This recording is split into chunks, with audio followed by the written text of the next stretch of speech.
Welcome back to the Magic Study. Tonight we're going to attempt to inject a little bit of culture into the magic. And I'll do that by reciting for you a poem.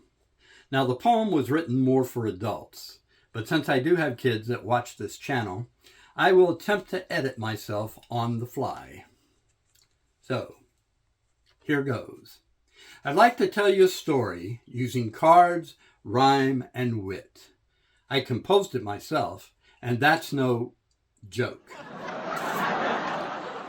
This tale is a story of two gals and a guy, a soap opera of sorts. Now let's find out why. The first two of three were husband and wife, a king and a queen for most of their life. Her name was Edith, and she called him Stan. She was his queen, and Stan was her man. Now the queen, she could smile, but Stan he could not. 'Twas a son that he wanted, that could not be got. Oh, the king was quite virile, potent, well-made. 'Twas the queen who was barren. You see, she was spayed. Now, Stan wanted a son, someone to carry his name, and soon it was Edith he started to blame. The yelling, the fighting, she could take it no more. She called Stan a bum and his mistress a horrible person. Yes, Edith knew about Kate, the pretty young lass with the face of a queen and the firm, shapely ankle. We'll go with ankle because she has a club foot. Get it? Club. Anyway, the king lusted for Kate, but he still loved his queen. So a trio they became, with Stan in between. The King-Stan trio they came to be known. And I'll say it again because you let out a groan. The King-Stan trio they came to be known.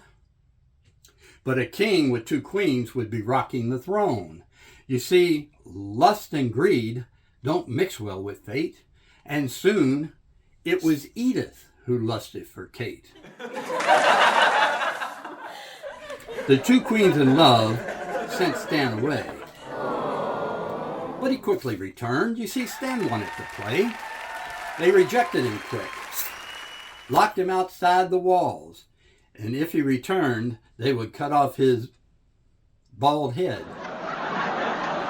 But Stan was persistent. He wanted to stay, so he snuck back in when Kate was away. A fight broke out. Edith yelled, screamed, and hissed. Not to mention King Stan, boy, was he pretty upset. You see, he had lost both his ladies. He was down on his luck. He'd been kicked off his throne.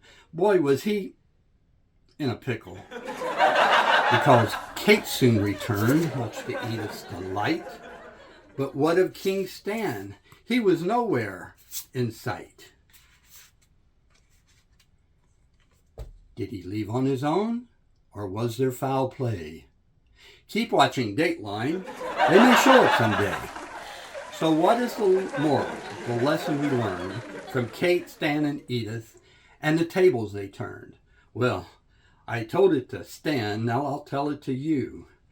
You can have your Kate and Edith too.